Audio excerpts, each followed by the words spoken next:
We read Blue Moon.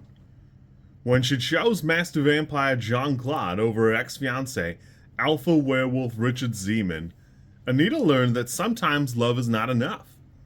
But though she and Richard won't be walking down any aisles, she can't turn her back on him when he's arrested on a rape charge in Tennessee.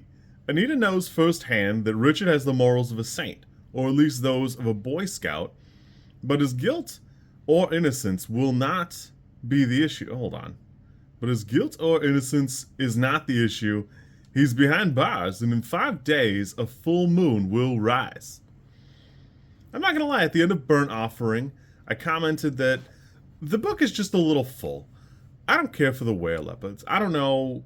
Again, I've never read these, toot to snoot, so I don't really know how this plays out. Burnt Offerings feels full because the were-leopards are there, and it adds another layer to it where I really think that attribute should be somewhere else. I kind of feel that way about this mutant thing, but alas, here we are in Blue Moon, and this is a pretty interesting book. It's an interesting setup, but this is full the same way. There's a lot of Anita dealing with the munin, Raina's latent spirit power. There's a ton of the were-leopards that she keeps dragging around across the country for whatever reason. You get a little bit more of Asha. You get some more of Damien. I don't know what it is, but Damien just for me feels like a third party. I don't know. Like, in that he feels like an extra character so that she's not too bonded or they're not doing too much with Asha. I don't know. This is, it's still fun. It's still good, but I do feel like we spend a little long on the mutant stuff, on the were-leopard stuff, and I just don't care for it. It just seems like a lot, and it has, in Bleach, the character Ichigo is later revealed to be not only a Soul Reaper, to be a Quincy, to be a Visor. There's just a little bit of everything. So much so that Ichigo is a little bit of everything, and the story would have benefited a little bit from a couple other characters having a bit more impact on the story. And Bleach is pretty well written. It's not that this is poorly written, it just makes the character and her journey feel very full. It's not bad, I just don't prefer it. So, anyways, I'm enjoying this. I will say Blue Moon still sits at 4.07 on Goodreads, got 68,000 ratings.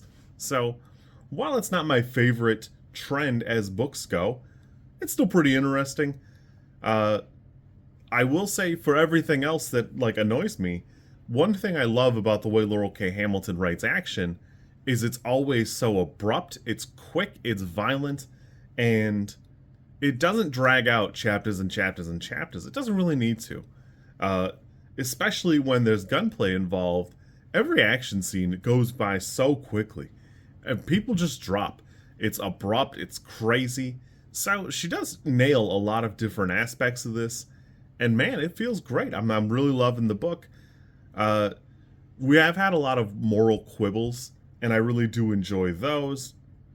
I like the way they're presented. I like a lot of the way we talk about the different issues and not necessarily civil rights in this context, but although it is still civil rights for the werewolves.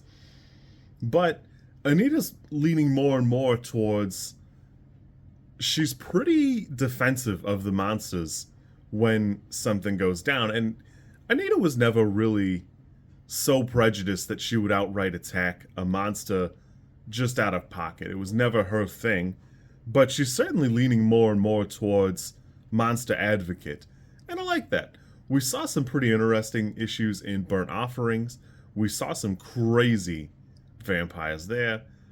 And it does leave the werewolves feeling a little bit shy of their full power, but a lot of what makes a werewolf fantastic is his pack and having all those around them, so there's elements of that. I think this is still pretty good. I had a great time with this, though the reason Richard Zeman is up here in the Tennessee mountains is he's studying trolls, and there's a whole subplot that is there's somebody trying to get them off the land, so they're trying to get the trolls killed or whatever.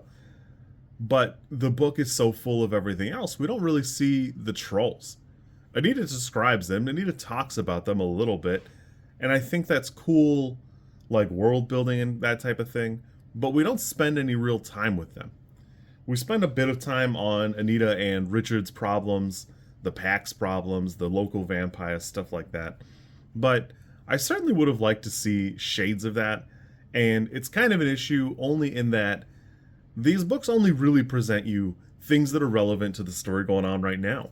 A lot of the ending of these books can be the way in the early 90s and late 90s, sometimes it would cut to credits and the camera would pull back and they would play the credits. And you just kind of, from that vibe, have an idea of how the story ended.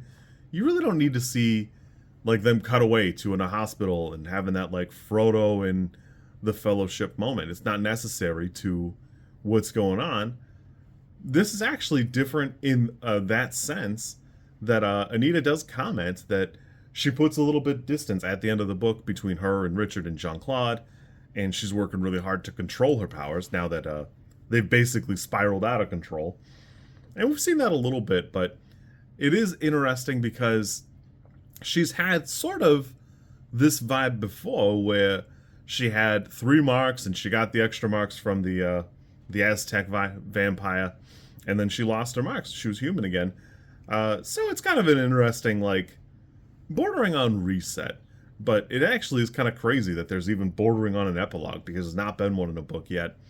I did start Obsidian Butterfly. I'm very excited about this book because I knew it was a thing and I just never read it earlier.